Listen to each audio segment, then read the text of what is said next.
Mica, Mayram Manique, Wardzinski, Gabi Pessanha, you were the stars of the show at the IBJJF Worlds, and the Jiu Jitsu Oracle salutes your achievement. I'm Ross. I'm joined as always by Calum, and we're going to give you a rundown of the IBJJF World Black Belt champions and our thoughts on the event as a whole. So, Calum, out of the four people I mentioned, who do you think had the best achievement at the Worlds?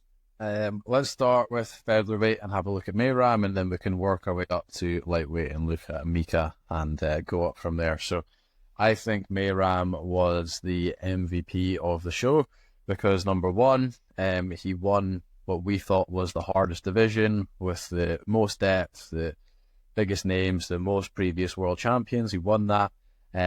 He did it in debatably the most exciting fashion. I think he's debatably the most exciting guy to watch in Gi Jiu-Jitsu right now.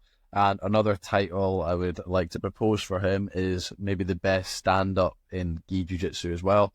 So that leads us on to his absolute performance as well, because that was kind of what kept him in the game against some of the bigger guys was his stand-up game. So he made it to the semi-finals of the absolute, and you've got a little fact for us, I believe. When the last time someone his weight or below made it to the absolute, when was that? He is the first open weight medalist from the featherweight division since Hoyler Gracie in 1997. The first guy since before I was born, so that's pretty impressive. First guy this millennia, so won the most stacked division, did it in a super exciting way, and medalled in the absolute as a featherweight. So for me, that's definitely the MVP of the tournament. Agreed. Meyram was awesome. The featherweight division was ridiculous. And we were discussing before, could Meyram go on to be the king of the featherweight division? You think perhaps. I also think perhaps, but the depth of that division means that it's going to be very, very tough for someone to rack a good number of consecutive titles in a row. Yeah, so many of the matches at featherweight are just so close because so many of the guys are really good. Like his match with Isaac, that was like really, really exciting. He was like down on points a couple times and like really had to pull some moves out of the bag. Hit like a really, really cool athletic guard pass when he was down by a point, and then as well kind of Isaac retaliated off of that and kind of ran him off the mat looking for a takedown, and they got reset in the middle. Then he hit a really cool switch, so he was able to really pull some stuff out of the bag. But yeah, so many of the matches at featherweight are so close just because of the depth in the division. It will be tough for him to be like a reigning defending champion for a few years in a row at featherweight, but judging off of his performance at this Worlds, I think it is possible that he could grow into that role. We'll just have to see kind of going down the line. Okay. Best performance of the weekend, Mayram Manique. Best performance of the first half of 2024, Mica. Yeah. Mica completed the IBJJF Grand Slam by winning the lightweight title. Calum, what did you think of his performance? Yeah, I think Mica looked like his normal self in his first couple of matches, looked really dominant. I think he did get a sub towards like the last minute in the semi-final, but I was quite intrigued to see that he did kind of, as we've spoke about, look a bit more human in his semi-final and final match, even though he got a sub near the end of the semis. It was very close before that, and then Andy Mursaki, who Mica has beat pretty dominantly previously twice this year, that was like a lot closer match than we saw. So that was exciting as well. I was kind of hoping Andy could get that done because it would have been a great story, losing to Mica a couple times earlier in the year. Then he was in that for the most of the match, but Mica managed to come through in both those matches and win that division. The final did get a bit exciting though. Andy had to eat a guillotine attempt from Mica for a decent portion of time, but managed to get out. And then there was a little rally from Andy and it got a bit exciting. Yeah, some really cool sequences in that match as well. Really cool like little passing sequence with the double pant grips as well. just looked like absolutely brutal pressure. Wasn't so much like super fast side to side as you see a lot of the time, but it was like very kind of grinding, smashing the legs down. Andy was having to like sit out and explode a lot to get out of that. So I enjoyed watching that sequence as well, but a very exciting final. And a message to you as we were watching it, for me, just as a whole, that was like the most exciting set of finals at Worlds that I can really remember, to be honest. Yes, it was an amazing final day, and there was only a few low points in a couple of matches, and then even then, some of the matches that were slowing down a bit, we managed to get a submission in later in the match. So a super exciting day, and if you've not seen the final day of the IBJJF, definitely worth going and sourcing the videos of pretty much every match. Flow Grappling had the event. I don't know whether lots of the matches are being uploaded to YouTube via the IBJJF or the Flow account, but definitely worth having a look at. One little point just to touch on here, because we mentioned them again, and we've shown big love for him on the podcast, Andy Murasaki, perhaps currently the best active competitor who does not have a world title to his name. Is that something we could say of Andy? Yeah, I think he's definitely a front runner for that. I would also put in the Saldry brothers, just their consistency, always making it to the podium. But for me, I think Andy would get my vote for that. Now, of the four people we mentioned at the start, we've now spoken about Meyram Manique and Mica Galvao. So let's throw it to Adam Wardzinski, who managed to become the first male European to win gold at the IBJJF Worlds. 4 out of 4 submissions on his weight and title. Calum, what are your thoughts on Adam's performance? I think he's probably a close second for me for MVP. So all 4 of the matches by submission. Really cool style that Adam's got. I really enjoy watching him winning his first title at the age of 33. He's not like super explosive and athletic, and he doesn't have like the broadest or most exciting game. It's relatively basic. He does what he does really well. I don't think he's quite as like narrow in his game as Bernardo Faria, but it kind of reminds me of him a little bit. He's just like amazing at what he does, and he just tries to the whole match funnel you into what he is good at, and then once he gets you there, you're just kind of toast, to be honest. As well, I think a big key to him, and we saw that in a few of the matches, is like game or match ending move. So like if you're really good at a move and say it's like an armbar, fantastic, that finishes the match. If it's like a back take, that's going to finish the match a lot of the times, whether you get the submission from there or they just can't get out of the back.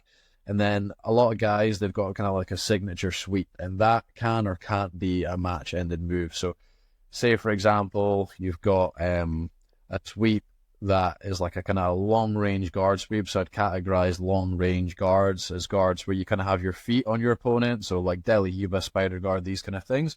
Because you start the sweep so far away from your opponent with a lot of distance, when you then finish the sweep and come on top, there's going to be that same distance there. So then you're going to have to most likely do a lot to pass the guard out of that. Whereas guys like Adam and then as well Bernardo, when they're doing their sweeps, their signature sweeps, they're already so close to their opponents that they're either coming up straight into mount or straight into like really tight passing positions where, again, they're very good from there because that's their like narrow little game. And when you get someone there, they're really good from that. So for him, it's that butterfly sweep. You either sweep straight into mount or like straight into a really tight passing position. And then again, that's his like area of expertise. And then he gets into mount, either gets the sub from there or you just can't move him off. So really impressive just to watch his kind of like narrow little game, getting people into that and then executing from there. I think Adam's maybe the best guy right now at passing directly to mount. Yeah. And not only to a mount, but to a very high, deep mount where he gets his opponent's arms up above their shoulders and starts putting on pressure from there. Another note, Adam from Poland stopped the clean sweep of Brazilian titles at the Worlds. That was something we speculated on before. Would anyone be able to do it? And Adam came through. Let's move on to the fourth person that we mentioned. And while I said Mica Galvão, perhaps the most impressive performance thus far in the first half of the year, this person is also in the running for that. The only reason I'm not leaning towards her is because she now does it all the time. So it's just Gabi being Gabi. So couple of notes on Gabi Pessanha, who won double gold. She is now on a 128 match win streak. She has 4 absolutes in a row, and I believe she's the first person ever to win the open class 4 times in a row. And medals-wise, that's now 8 medals at the Worlds, all double gold. I believe as well it's her 3rd IBJJF Grand Slam. So Gabi just continues to rack up the titles. But I think we saw at the Worlds some improvements, because not only is Gabi as dominant as ever, I would say she looked more dangerous because she has a new tool in her toolbox, a new submission in her arsenal. Calum, talk us through why Gabi was so devastating at the Worlds. Yeah, I just want to kind of go back to something you said there at the start with obviously she's so dominant of an athlete, but at the same time it's almost like you don't take notice of it. I wonder for her career whether she would actually benefit from having someone to kind of rival her a little bit. I feel like when you get athletes as dominant as this, you do almost kind of switch off a little bit towards their performances because it kind of is expected. Yeah, on you go. Thinking of a big match that we could maybe do. Who's the greatest Gabi? Oh, yeah. Yeah, that's a good one. Gabi Garcia back on the scene. Battle of the Gabis. Is a hot commodity right now. One of the stars of the Craig Jones Invitational. That's a way to happen. Gabi Pessanha is one female competitor who can certainly match the physicality of Gabi Garcia. So why not put those two together on a super fight? I'm sure lots of people would want to see it. Both athletes could make some money, and then maybe we could have a rivalry that will make Gabi Pessanha more well known. Yeah, definitely. So, yeah, going back to Gabi's performance, you want to talk us through this new submission in her arsenal? Well, it's a footlock. So it's a submission that's as old as time, but Gabi is now winning matches with it with great regularity. And I don't really see anything she's doing specifically that's different. It just looks like a footlock, but she's now hauling her opponent's legs into her grip and making them submit. And when you looked at her record before, a lot of her wins did come by points. And then so one criticism against her, not a criticism against her dominance, but when you're comparing the dominance of athletes against each other, you could say, well, Gordon Ryan's incredibly dominant and has a lot of submissions to his name. Mica Galvão also in that category. Gabi Pessanha, for all her accolades, didn't have as high a submission ratio, but now with that footlock that she's added into her game, she is winning matches by submission with regularity. So that's another string to our bow and another credential for Gabi. So not a surprise that she double golded, and I don't really see where this reign of dominance is going to end. I think she's well on track to beating Buchecha's record of 13 golds at the IBJJF Worlds, and who knows where it might end. Yeah, maybe it will end of her own boredom if she doesn't really get a good rival. Maybe she'll branch out into more the no-gi scene that we've seen some of the dominant gi athletes do recently. But yeah, that's so far, unless she can get a good rival in her division, maybe that's going to be the case, and it's just going to be a bit of a boredom thing, and she wants to branch out to some other stuff.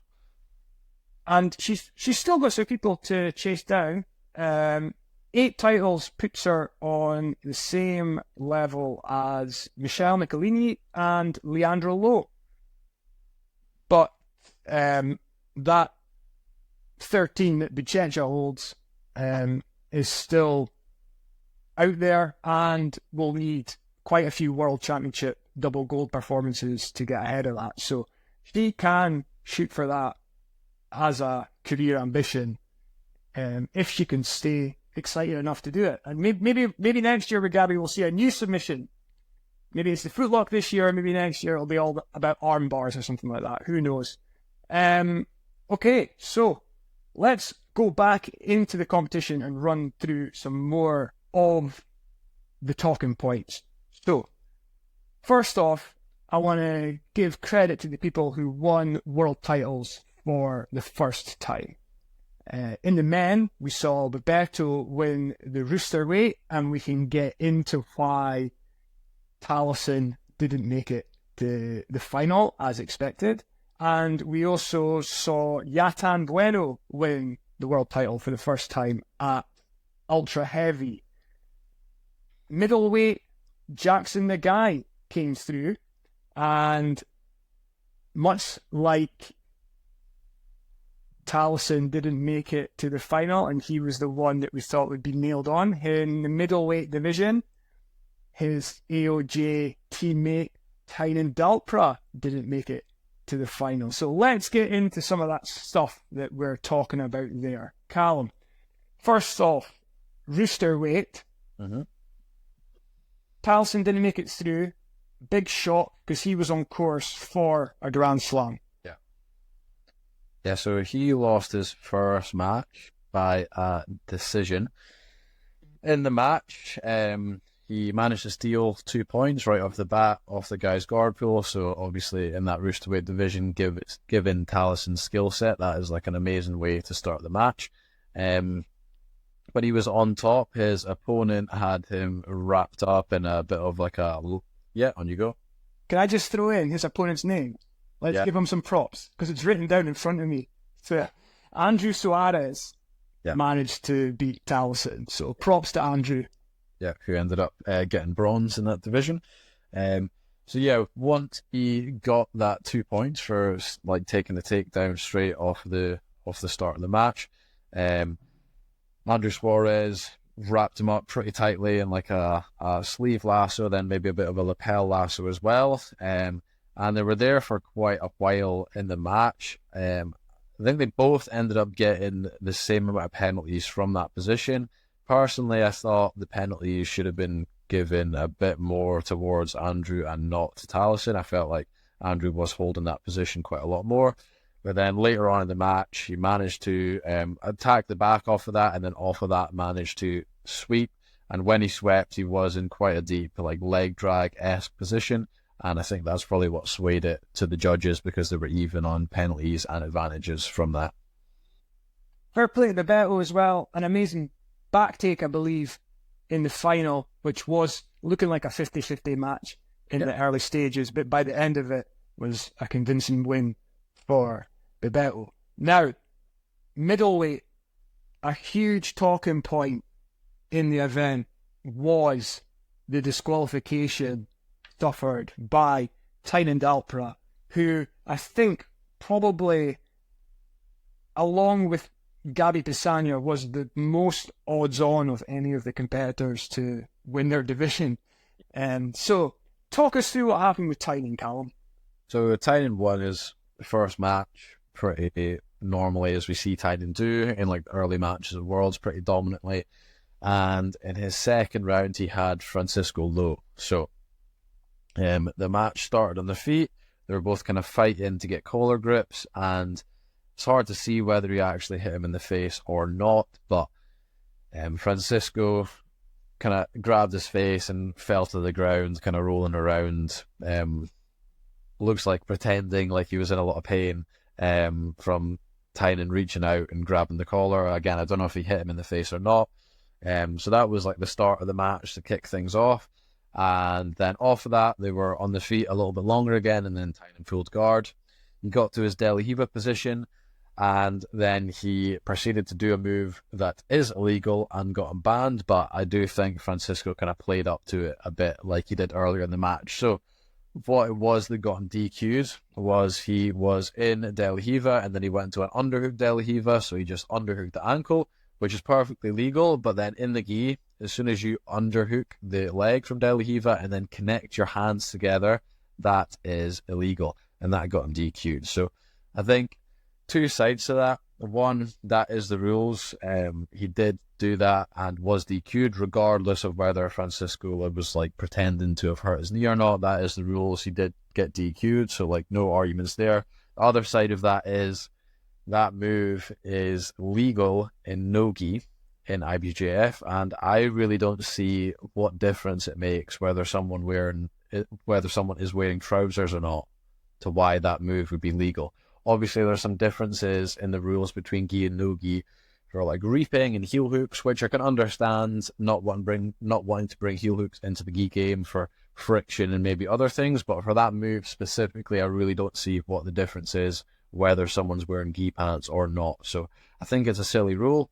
And then as well, just off of what Francisco did earlier in the match and what we've seen him do against Sam Fishman as well, I do definitely think he played up to that move as well, pretending to be a bit more hurt than he was. And then the bracket really opened up, and Jackson came through to follow in the footsteps of his brother Sam, who's a previous world champion, and now the guys have another world title to their name. Yeah, I think shame for Ty as well. Ty was registered for that division, and then with Tainan kind of losing out in the early rounds, I think that would have been wide open for him to win that division as well. So we're not sure why he didn't end up competing on the day, but just a point made there as well that he wasn't in that division when he was signed up to be. And there was another absentee who you missed.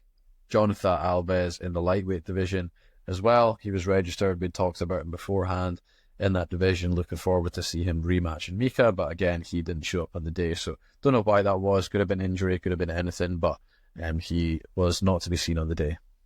All right, shout out Yatan Bueno for winning ultra heavy again, and then I think the most exciting match in the heavier weights that took place was the final between two brothers when we had Anderson Manique go up against Eric Manique, and we were thinking that Eric would be favourite to win double gold. Ultimately, he did take the open class title. Slightly unfortunate circumstances because his scheduled opponent, Jansen Gomez, couldn't compete because of an injury he suffered in the final of the medium heavy division against Gustavo Batista. So Eric got a walkover to the title, and then in the weight class, the super heavy division, him and his brother had a scrap, and it was probably, I think, the most exciting match of the men's finals. What do you think of that match? Yeah, it was very exciting. Going into it, these guys have drawn each other in brackets before and have always closed out. IBJJF has recently changed some of the rules around closeouts because one of the recent worlds there was like a ridiculous amount of closeouts in the final, and it kind of ruined the last day of worlds. So I think if you close out in the final now, you lose your point standings in the division. Then I don't know if you also maybe lose some of your prize money as well. But I definitely know the points are affected. So we're seeing a lot less closeouts now, which is great. And that was reflected in this match. So Eric previously has been a lot more successful than his brother Anderson. But in this match, Anderson came away with the win. He got the takedown kind of straight off of the bat on Eric. That got him up in the match a little bit. There was a bit of a sweet battle back and forth, some like toe hold exchanges, leg lock exchanges, and then Anderson was able to get the leg lock tap on his brother Eric. So Eric now has 4 world titles to his name. We were wondering whether he would have been able to make it 5. He fell just short. But if you're going to lose a match, why not lose to your brother? 4 titles, Calum. Who else has 4 titles to their name? Guy Mendes is the one that comes to mind. Sure, there's a few others, but he's the main one. Guy Mendes. So Calum's pulled that out. The last podcast, if you didn't listen to it, we started to get into athletes who had 5 world titles to his name, and Calum pulled out some great shouts. So, no surprise that he was able to rack his brain and find someone who's won 4 titles. Some others, I believe, are Mikey Musumeci, Yeah. Bernardo Faria, and Hoyler Gracie. But There's Mikey's 4 gi world titles. So I know he's got 1 world no-gi title. okay, so for anyone looking on, go in Wikipedia and look up list of world champions, and you too can find out. But I just quickly jotted down some names for the pod, so you can see. For those that are watching on YouTube and not listening on Spotify, Calum's finger went to his chin and he started to have a good think. Now, there's one person we've not yet mentioned in the male categories, and he won. Who's that? Got the light feather and middle heavy that we've not covered yet, I believe. Well, middle heavy, I just mentioned the name Gustavo Batista. Yeah, we just... So we'll come back to that. We'll keep that going. But I just wanted to note that we've not mentioned one name, and he's one of your boys. Yeah, so Pato winning the light feather, the year of the duck extending into 2024. Hopefully we'll see that for him extend into ADCC as well, but all really dominant matches. You got something to say?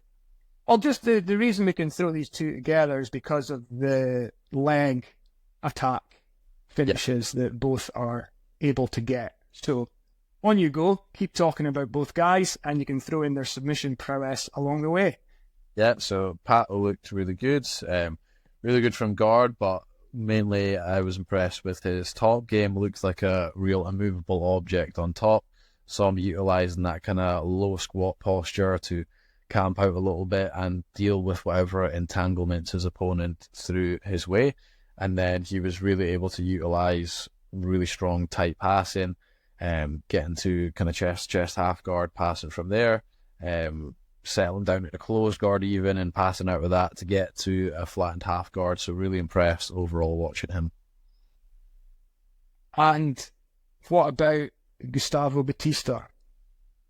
Yeah, so kind of saw more traditional Gustavo in some of the earlier rounds. What he's known for is his like really crushing top game, his knee cut passing, but he managed to pull out 2 leg lock submissions in the semi-finals and finals. So he managed to get a knee bar on Isaac Bayensi, former champion, from 50-50 in the first half of the match, and then he managed to get a straight ankle lock on Jansen Gomez in the final, which is why Jansen wasn't able to do the final of the Absolute.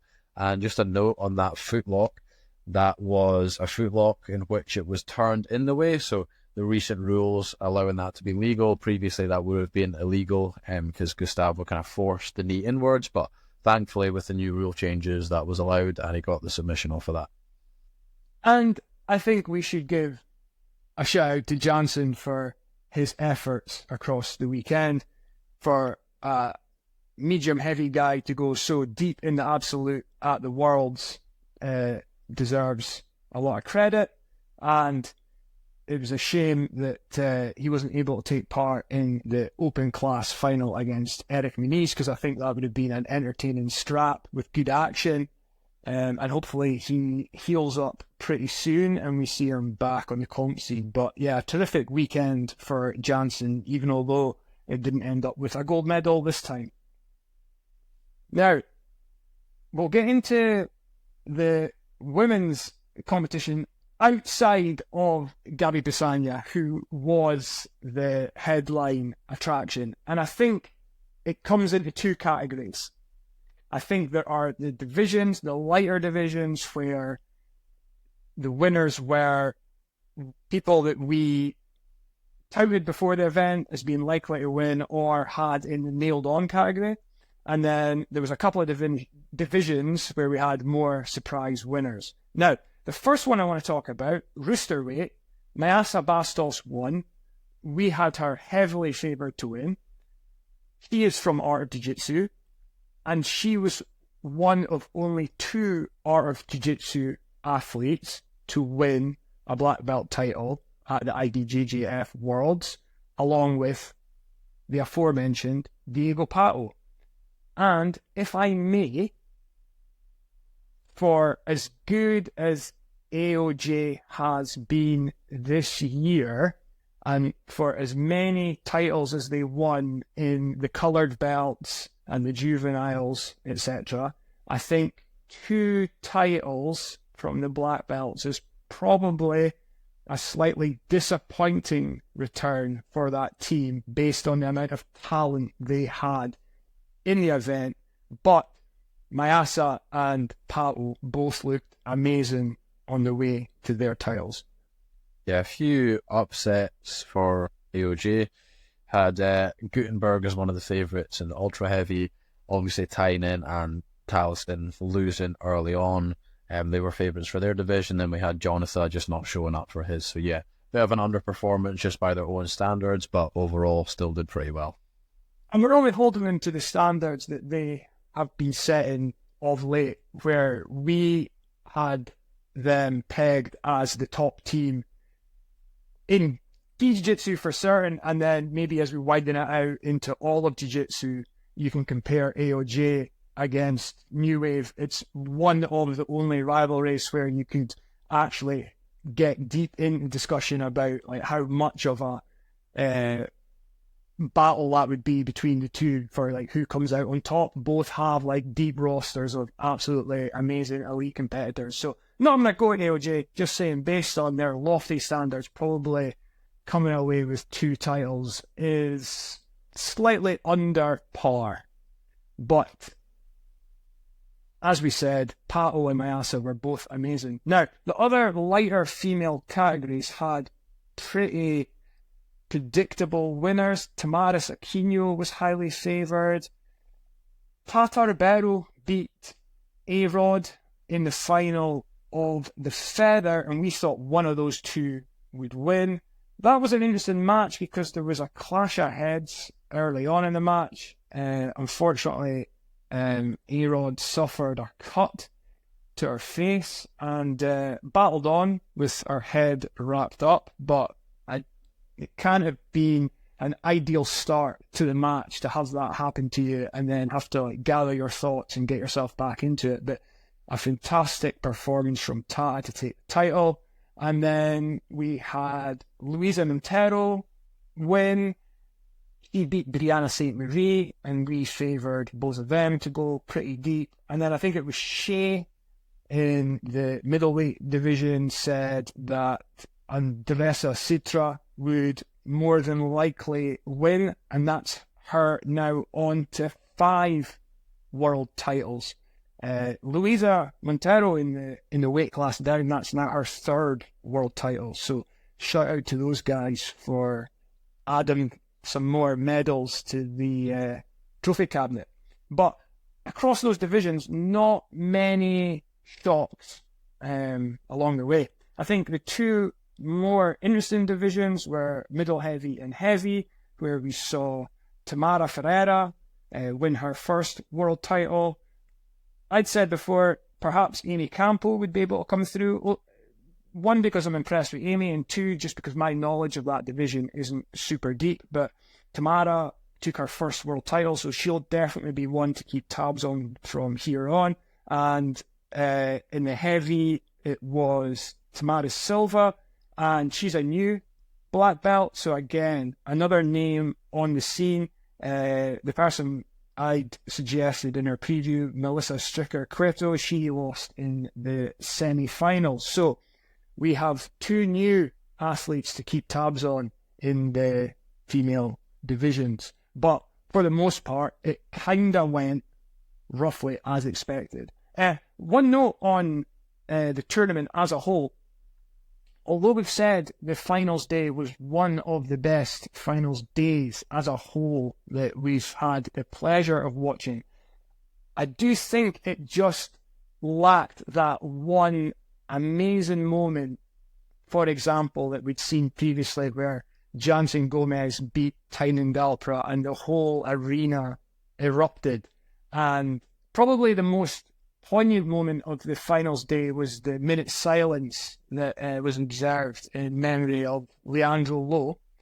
And that was a somber moment, although always nice to look back on how amazing a grappler he was and how much we enjoyed watching him. But in terms of the crowd being up and us getting an eruption, I don't think that any of the matches just provided that legendary moment. So although the action top to bottom was probably the best that we've seen, and certainly sticking it to the people that say gi jiu-jitsu is boring, I don't think we had that like one amazing moment. But on the whole, I thought it was a tremendous final day.